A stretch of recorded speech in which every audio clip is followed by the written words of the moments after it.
Good morning, good afternoon, good evening, folks. Michael Zuber, one rental at a time, back with the man, myth, the legend, Mr. Millennial Mike. He has found a video from 2020 when I was in my kid's bedroom. In this particular video, we are talking about the day 2 of the lockdown and talking about what I expected to come. So he has pulled out some gems from that video, which I have not seen. I just watched the first 15 seconds. So let's see what he's got. How you doing, buddy? Doing good. And so, yeah, for this video, we're going to be looking at a video that you made, 2020, March of 2020, 2.5 years ago. And you laid out a very specific list of predictions that you thought were going to occur as a result of what the government and the Fed was doing to deal with COVID. So we're going to watch this video from you. It's probably about 2 minutes long. And then you're going to break down your predictions, where you were right, where you were wrong, why you made them. I think people are going to find this one really interesting. So are you ready? Yeah, I got my pen ready to track everything I said. I have no idea what's coming. This is gonna be scary. Oh, look at that skinny guy. I just want you to realize that I think the next 12 months are going to be the best time for you to get your first or next rental property. The market is going to get messy. Lots of people are going to get scared. They're going to run away. That means we're going to get potentially better prices. Second, interest rates are going to stay low and stay low for the year. One piece of why I think this is going to be a magical year for you is you are going to be locked in ridiculously cheap 30-year fixed rate debt.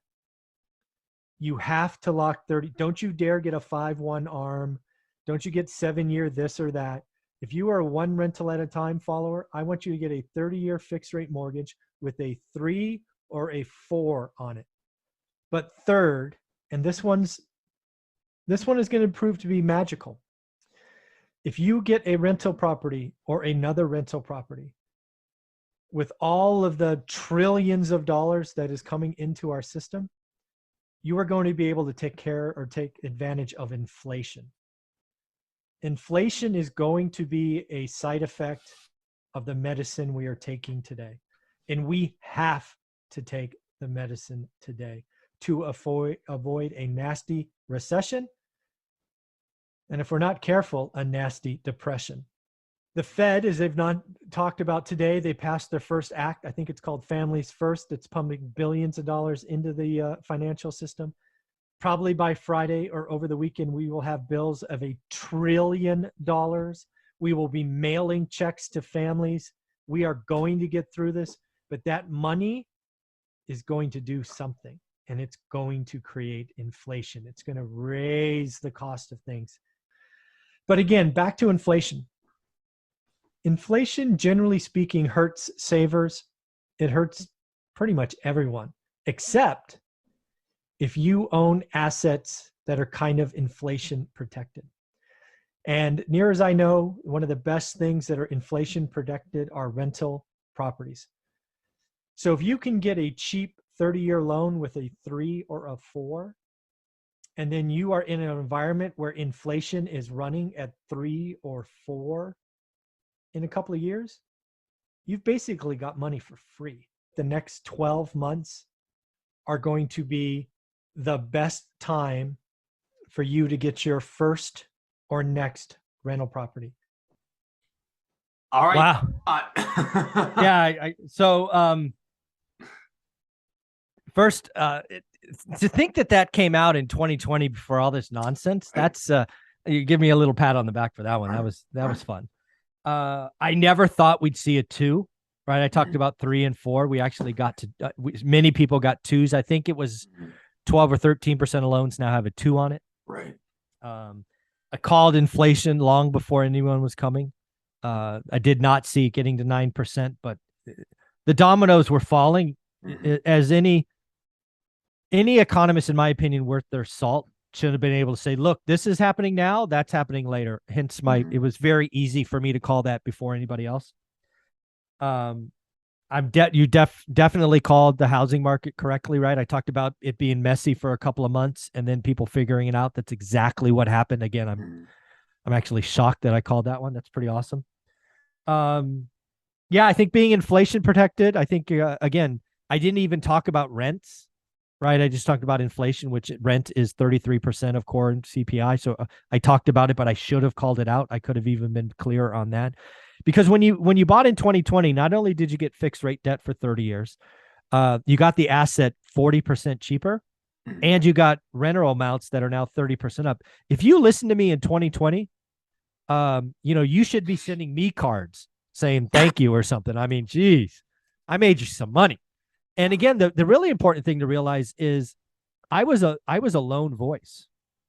In my opinion, at least that early in 2020, I was the only person saying this is going to be the best time to buy ever. Everybody was calling a crash. Many channels have deleted their videos. Ken McElroy has had to unpublish his video where he called a 30% crash because he was so wrong. But there were plenty of channels today that are much bigger than me who called a crash, were wrong, and now delete their videos. I'm glad this video is still up. It obviously helps that I was so right, I guess.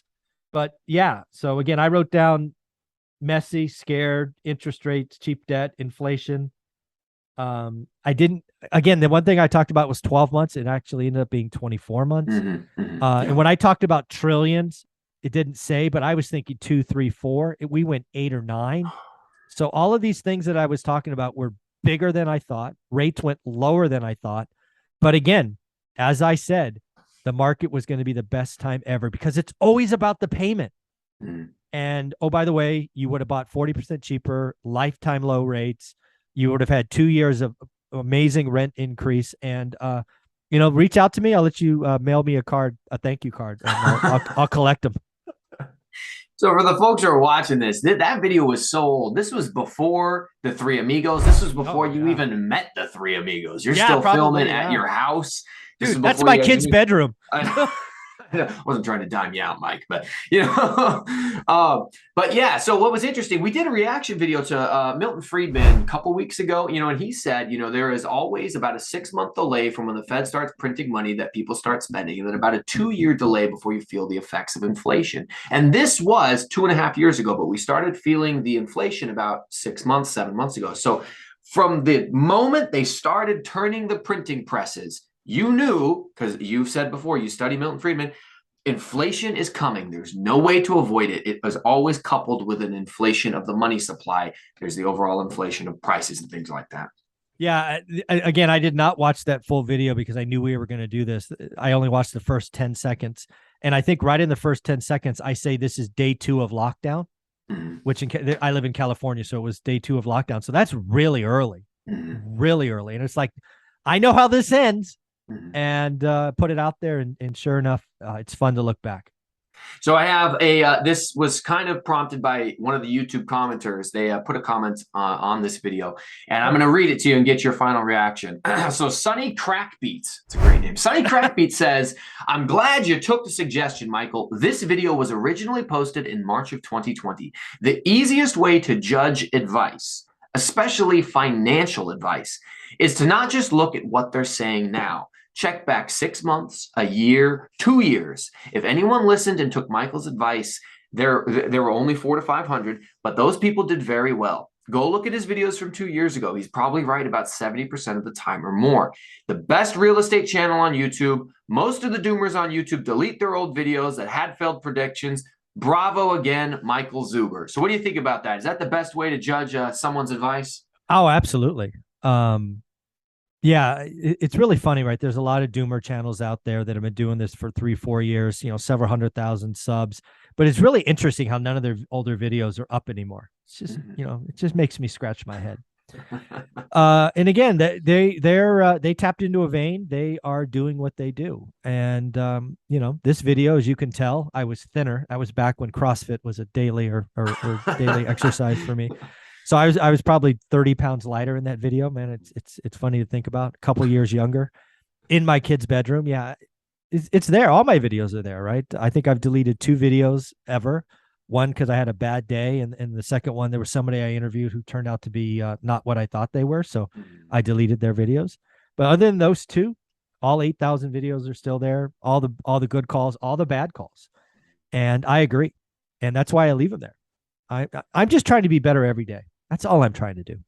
Better every day, leave a legacy, And these videos are up for anybody to go back and look at. So yeah, and again, shout out, I forget the name, but they're the reason I sent you this video. So again, full credit to them.